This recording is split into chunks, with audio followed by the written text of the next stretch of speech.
নোংরা এবং অশ্লীল ভাষা প্রয়োগের জন্য শিক্ষা দান করে তারা কি কখনো ইসলামের ধারক বাহক হতে পারে? তারা কখনো ইসলামের ধারক বাহক হতে পারে না। আমরা এটা থেকে বিশ্বাস করি, যারা জাকাতের অর্থ তাদের নিজ নেতাকর্মী পেছনে ব্যয় করে, মৌদুদিবাদের যে মতবাদ রয়েছে সেজন্য তারা ব্যয় করে, কিন্তু প্রকৃত যে ইসলাম মোতাবেক যে জাকাতের ব্যবহার, সেই ব্যবহার কি তারা করে? তারা সেটি বক্তব্যে বলে মধ্যপ্রাচ্যতে জাকাত ফান্ড নিয়ে এসে তারা খরচ করবে। শুধুমাত্র এগুলো এই অনেকগুলো ইসলামেরই মূল অনেকগুলো বিষয়ের সাথে তাদের সাংঘর্ষিকতা রয়েছে।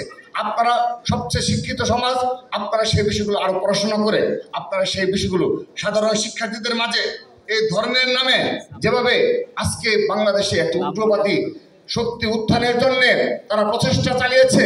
সর্বশেষ আরেকটি বিষয় বলে আমি আমার বক্তব্য শেষ করে দিচ্ছি। দেশীয় আন্তর্জাতিক বিশ্লেষক রয়েছে যারা ইতিমধ্যে শঙ্কা প্রকাশ করছে বাংলাদেশে যে একটি ইসলামিক দল রয়েছে, তারা যে কোনো শর্তে তাদেরকে যেন উগ্রবাদী কিংবা জঙ্গিবাদ তকমা দেওয়া না হয়, সেজন্য বাংলাদেশের স্বাধীনতা সার্বভৌমত্ব যেন বিনষ্ট হলেও সেই শর্তে তারা রাজি হয়েছে। আমরা সেগুলো জানতে পেরেছি। এগুলো যারা সচেতন রাজনীতিবিদ শুধু তারাই জানবে। আমরা এখানে যারা রয়েছি সবচেয়ে সচেতন পলিটিশিয়ানরা, ছাত্র দলের নেতাকর্মীরাই সবচেয়ে সাহসী এবং মেধাবী ছাত্র সমাজের মাঝে। সেহেতু আমাদের এই বিষয়গুলো স্পষ্ট করতে হবে।